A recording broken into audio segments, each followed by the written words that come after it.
Վահե, հիմա քո կյանքի որակը ինչպես է փոխվել։ Դեպի Կարողանում լավ ես բնական։ արդյոք լիովին բավարարել քո կարիքները։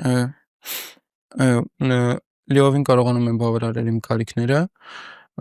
Սննդի հարցը առաջին հերթին լուծվեց, այդ աշխատավարձից ես ինչքան կարողանում եմ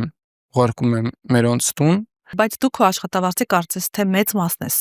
ուղարկում Ամենամեծ մասը ծնողներիդ։ տենց է։ Ավելի մեծ մասն ուղարկում ես ծնողներիդ։ Ամենամեծ մասը, հա։ Տենց ասենք մոտավորապես 30-40 հազար երևի մենակ սննդի վրա է ծախսվում, քանի որ ոչ թե ուղղակի այնքան որ սնվելով չի, էլի, նորմալ պրոդուկտիվ աշխատանքի համար հարկավոր է նաև որակյալ սնունդ։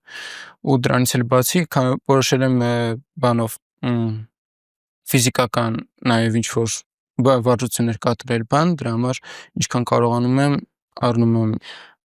տենց պրոդուկցիա, որի մեջ կա շատ սպիտակուց, յուղ